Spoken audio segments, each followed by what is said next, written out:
Hello and welcome to the Absolute Beginner Guitar Lesson Series. My name is Oliver and today's lesson is lesson number 30. Before we get into it, I think there's something very important that I need to sort of help you to understand. And what we really need to do is we need to take a look at the relationship between the root note of the scale and the seventh note of the scale. So I have a C major scale up on the screen, and we're looking to see how the seventh note of the scale relates to the root note of the scale. And I want to do sort of an illustration on the guitar, so I hope you'll indulge me. And what I'm going to do is I'm going to choose the note C that's at the 5th fret of the G string. So we're going to call C our root note. Now in the C major scale, B is the 7th note of the scale. Now if we look at our B or our C note that we have at the 5th fret on the G string, the B note is right next to it at the 4th fret. So this is the first thing that I need you to understand. If we have the root note at the 5th fret, the note that represents the 7th can be found 1/2 step or 1 fret below that note on the same string. So if the root is at the 5th fret, C, the 7th note of the scale, B, is at the 4th fret. So that's the first thing I need you to get sort of into your head, is that from the root to the 7th note of the scale, we only need to go down 1/2 step or 1 fret to get that note. So now we're on B, and B is the 7th note of the scale. However, if we flat this note, we'll get B flat. And B flat is at the 3rd fret on the G string. So I need you to sort of see that as well, that from the root note, which in this case is C at the 5th fret, to get to the flatted 7th note, we really only have to go down a whole step or 2 frets. So if the root is at the 5th fret, the flatted 7th is at the 3rd fret. And this is very important for us to understand. So that's the stuff that you may want to write down, but I need you to sort of commit it to memory because it's going to be critical for what we're going to do. So now let's talk about the fingerings for some of these chords. And there's a couple rules that we need to follow here, because what we're going to do is we're going to take existing chord fingerings and we're going to modify them so that we can get our major 7th, our dominant 7th, and our minor 7th chords. So the first thing we need to follow is that we need at least 4 strings, because there are 4 separate notes in this scale. So we need at least 4 strings. And whatever fingering we choose, we must have the root note twice in the fingering. So without further ado, let me get into it a little bit. Now I want to look at some closed fingerings. And what I want to do is I want to start with F major. And I want to start with F major, where we have our root note at the 1st fret of the E string. So I'm going to find that F at the 1st fret of the E string. Then what I'm going to do is I'm going to bar across the E and B strings at the 1st fret. And then I'm going to reach up with my middle finger and I'm going to play the A note at the 2nd fret on the G string. So starting with the G string, we have the A note, we have the C note, and we have the F note. And that is our F major chord. However, we need 4 strings, so I want to add a note that's on the D string. Fortunately, I have the root note F at the 3rd fret of the D string. So I'm going to reach up with my ring finger and I'm going to grab that note. And now I have a 4-string F major chord. And I also have the root note in two places.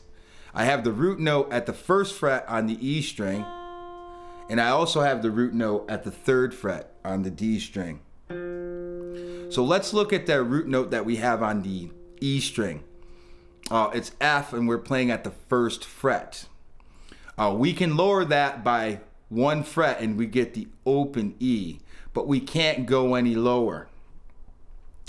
However, when we're looking to play the major 7th chord, what we want to do is we want to replace one of these root notes with the 7th note.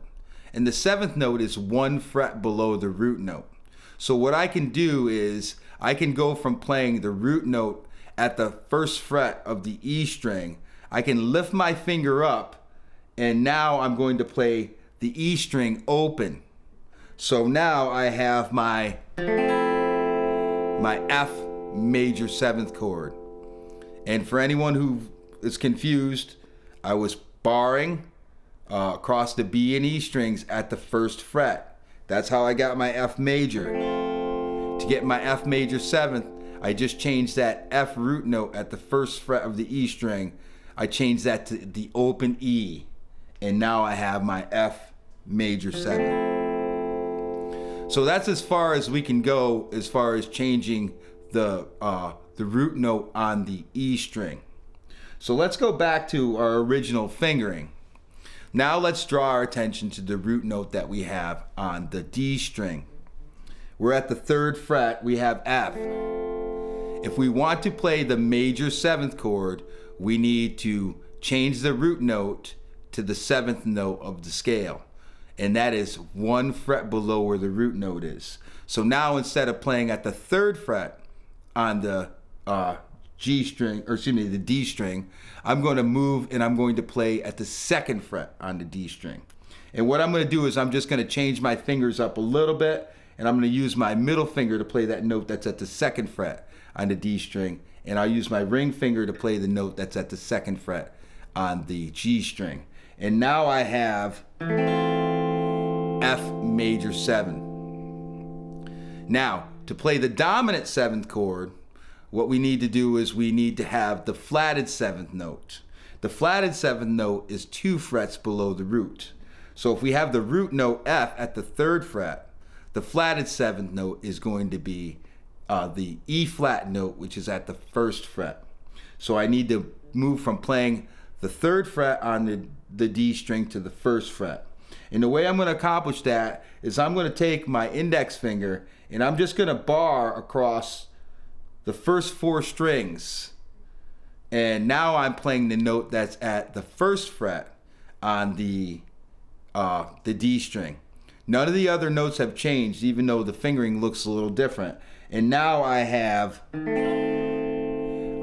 my dominant 7th chord. So I hope you followed that. Again, there's a line that I'm calling it a line where we're basically taking the root note and we're either moving it down 1 fret to get the 7th note, or we're moving it down 2 frets to get the flatted 7th note. Now, for the F minor chord, let's start with the 3-string version. And the F minor chord, where our root note is on the E string, is a pretty simple chord because we're going to play at the same fret on all 3 strings. So what I'm going to do is I'm going to find my root note F at the 1st fret, and then I'm going to bar across the G, B, and E strings, and that gives me my F minor chord. So that's a 3-note version. To turn it into a 4-note version, what I want to do is I want to add that F note that's at the 3rd fret on the D string. So I'm going to reach up with my ring finger. Now we have our F minor chord on 4 strings. So we have the root note in 2 places. We have the root note on the E string at the 1st fret, and we also have it on the D string at the 3rd fret. We're in a minor chord. We want to go to the minor 7th. So we're going to need to lower the root note down by a whole step or 2 frets. We can't do that with this F note that we have at the first fret of the E string. So we're going to leave that note alone. And what we're going to do is we're going to change this F note that we have at the third fret on the E string. All we need to do is change that to the note that's at the first fret on the D string. So essentially all we need to do is we're going to bar across the first 4 strings, and we have our F minor chord. Now when I play this chord, I like to take my thumb and bring it over the neck, because what it does, over the top of the neck, because what it does is it gives me more strength to press down with this finger. And I could do it like this, but it's more comfortable here. And I don't need any other fingers, so I'm not really worried about how this might restrict my other fingers. It just gives me a good, comfortable feeling. And there's our F minor 7th chord. And of course, these chords are movable. I should have told you that when we looked at our other major chords that were based on closed fingerings. Once we have a closed fingering, it's a movable chord. So we just need to remember that our root note is on the E string, and we can play F minor 7th, G minor 7th, A minor 7th, so on and so forth. Same thing with our closed fingerings that we're using for the major. So put in your time, put in your work, and I hope to see you there. Peace.